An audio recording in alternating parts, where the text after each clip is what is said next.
Los derechos humanos protegen a quienes son agredidos por los poderes del Estado. En la Edad Media era absurdo plantearlos. No había derechos para los hombres. La figura del Cristo torturado justificó la tortura de Torquemada. Todo régimen autoritario reprime desde un absoluto. Primo Levi dice, existe Auschwitz, no existe Dios. ¿Dios ignoraba la ESMA? ¿Las matanzas en Vietnam? En un mundo en el cual el silencio de Dios es agobiante, los seres humanos tenemos la obligación de tomar la palabra.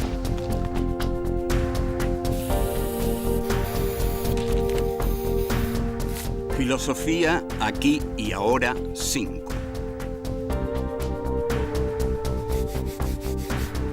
Filosofía y derechos humanos.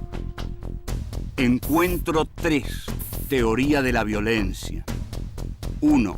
La historia avanza por su lado malo. 2. El espíritu de dominación y la pulsión de muerte. 3. La voluntad de poder. 4. El torturado en la cruz. 1. La historia avanza por su lado malo. Esto es Filosofía aquí y ahora en su 5ª temporada. En esta 5ª temporada nos estamos dedicando a filosofía y derechos humanos.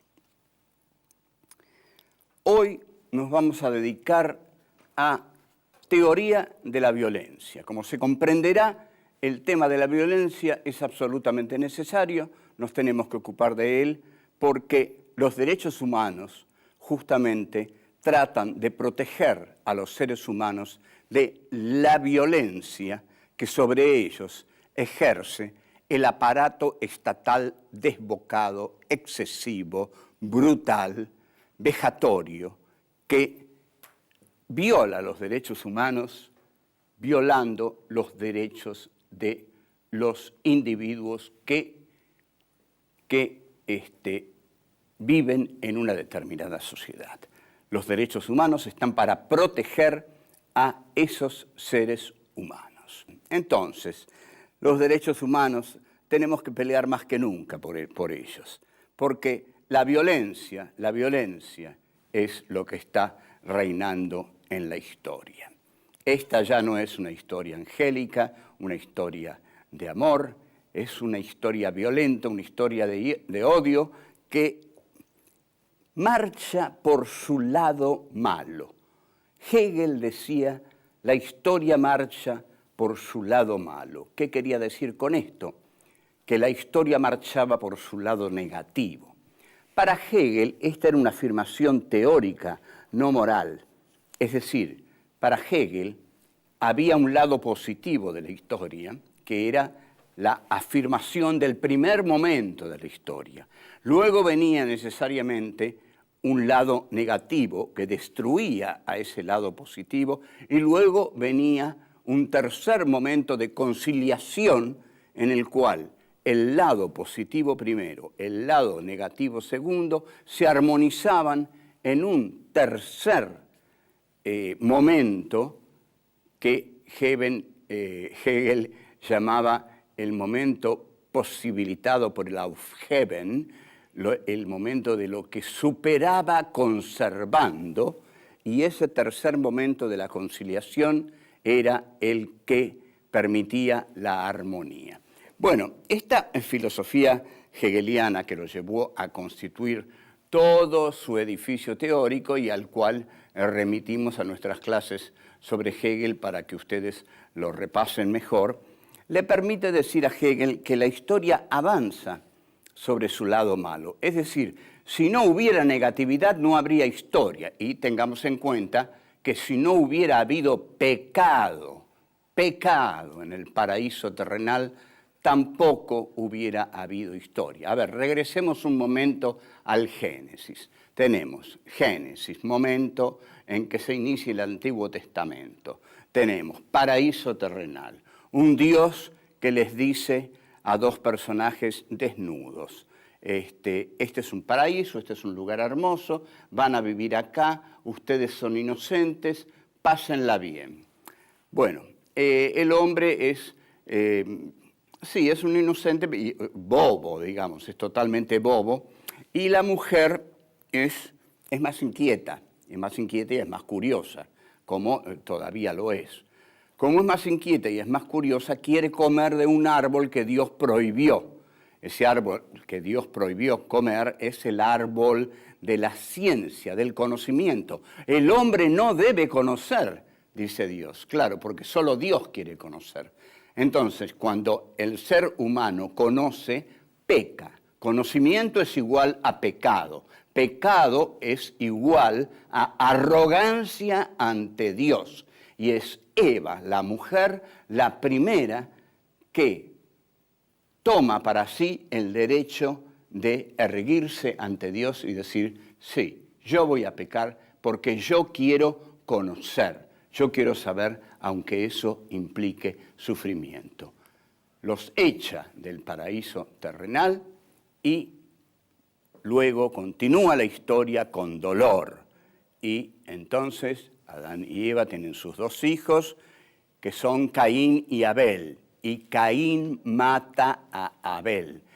Caín significa posesión y Abel tiene un nombre inocente como sol del mediodía, una cosa así. Pero Caín significa posesión y posesión ya es un nombre que nos está dando, revelando, abriendo el enigma de todas las tragedias que han atravesado el espíritu del hombre a lo largo de la historia. Volvemos.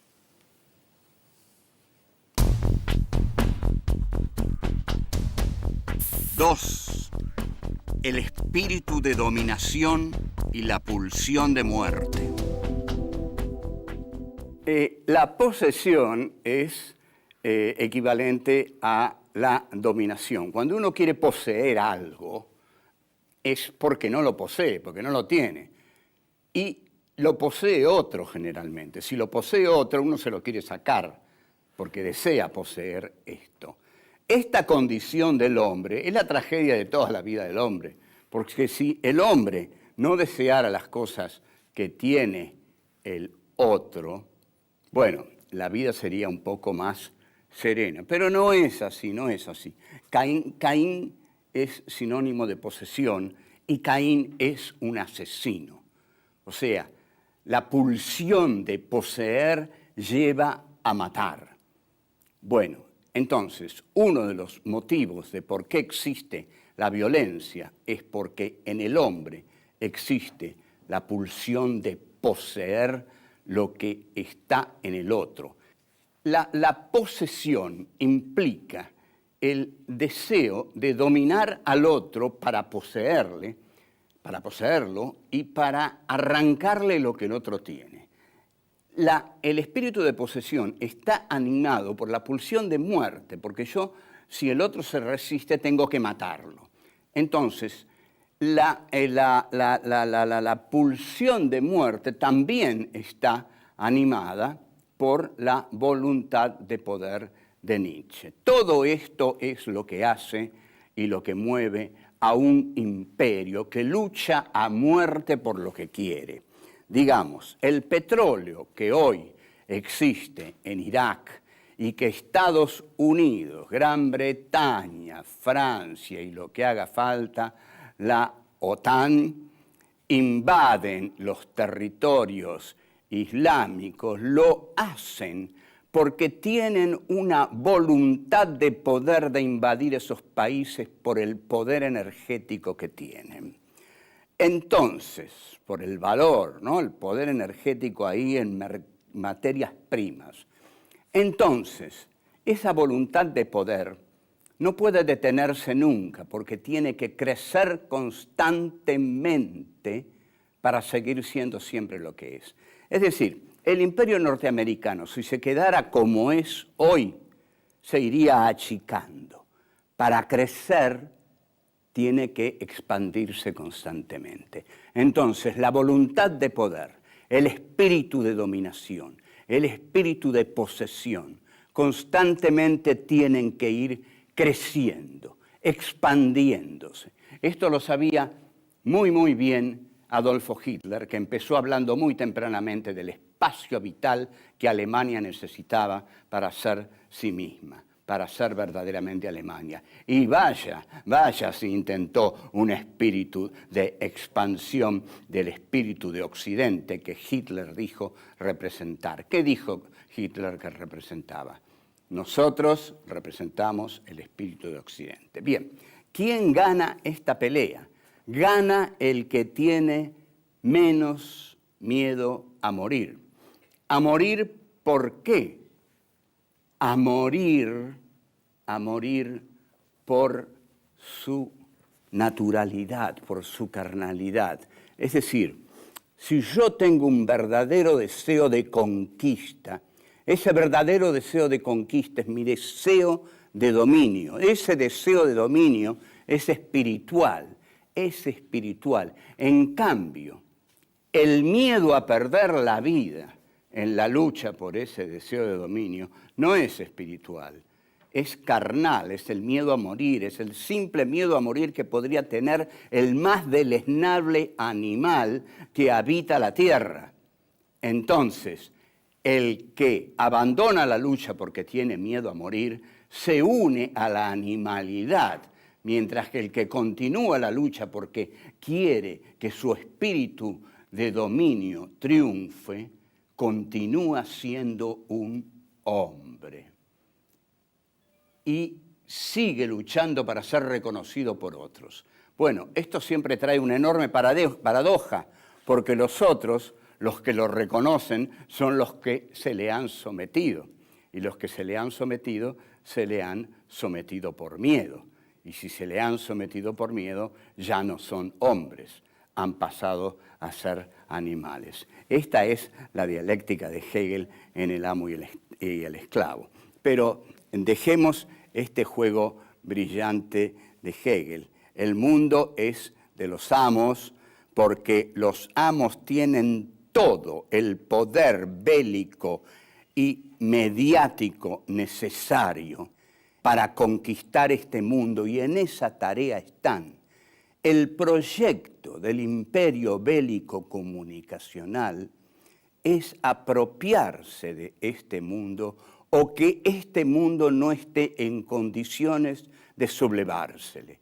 Eso no lo va a permitir nunca. O sea, si alguien piensa hacerlo, que lo piense bien, que lo piense pensando en el poder que tiene enfrente, sobre todo en eso. Seguimos. 3. La voluntad de poder.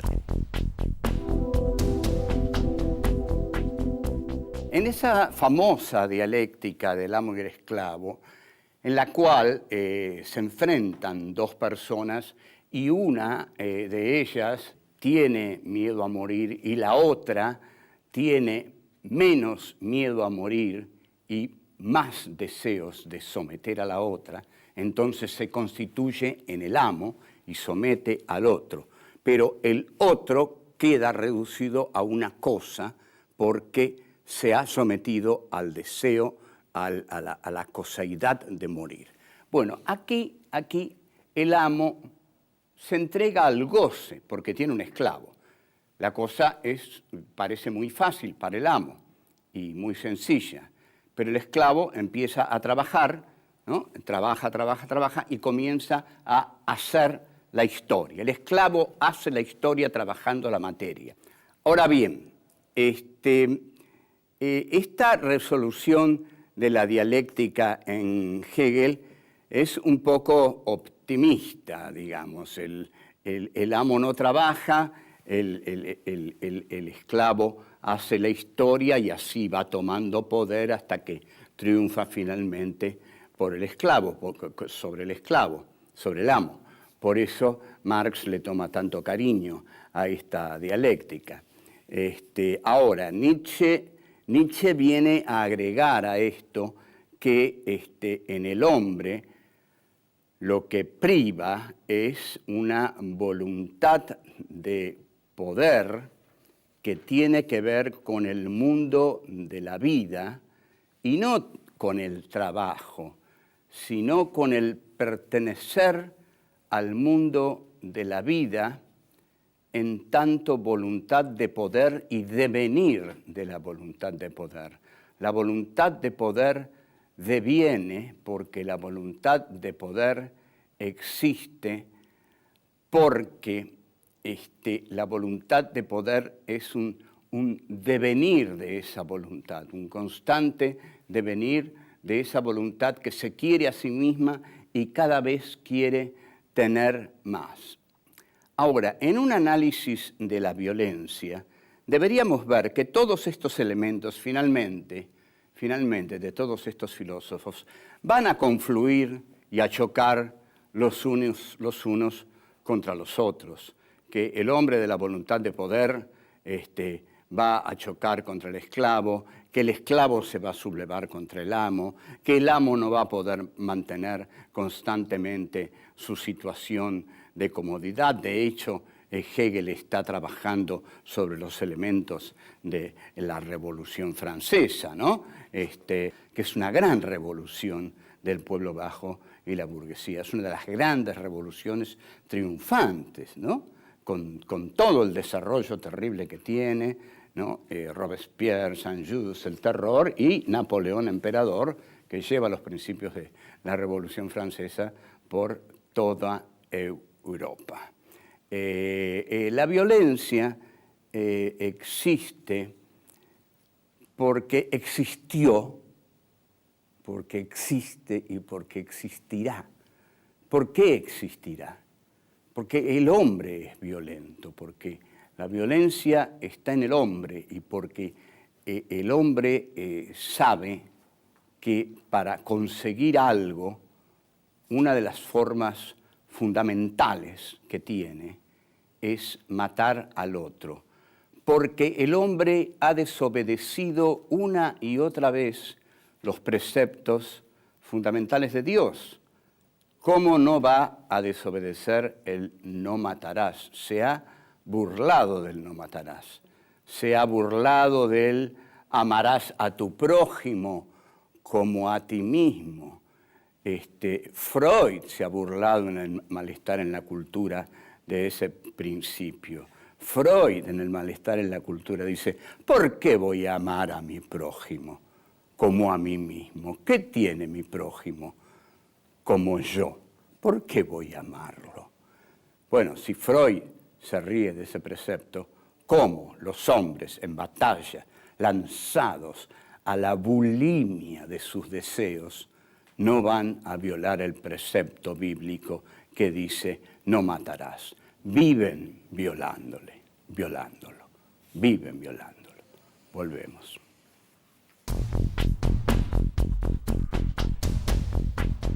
Cuatro. El torturado en la cruz.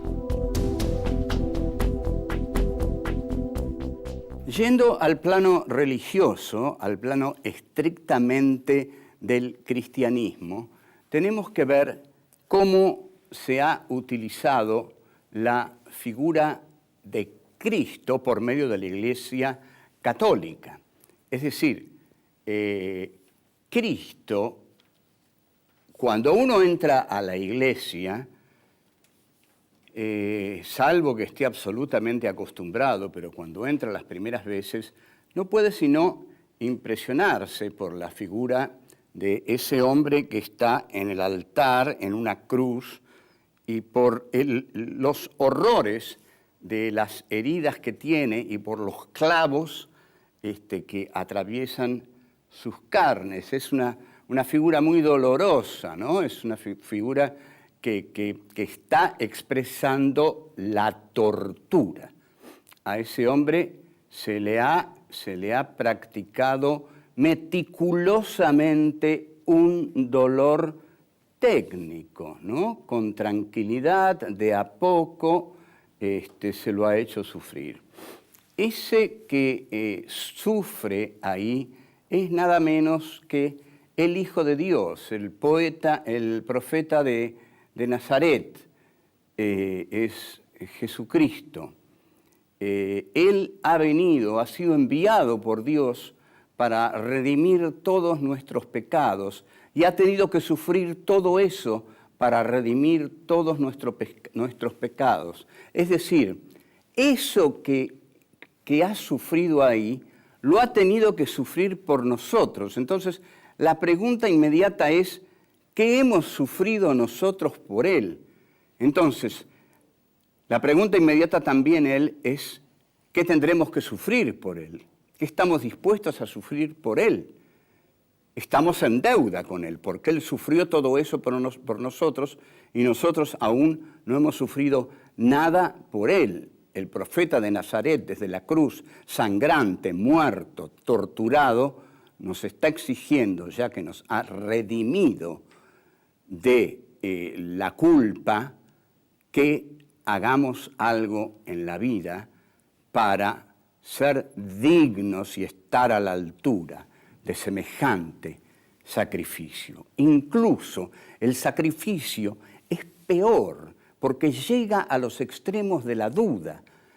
Está tan extremo es el sacrificio de Jesús de Nazaret, que en determinado momento ya llega al límite extremo y exquisitamente fino y estrecho de dudar del Padre, de la figura del Padre, porque Jesús pregunta, Padre, ¿por qué me has abandonado? Es decir, cuando pregunta, Padre, ¿por qué me has abandonado? Todos los dolores le tienen que haber dolido más, porque era la fe en la figura del Padre que lo sostenía, la que le permitía seguramente tolerar ese infinito horror.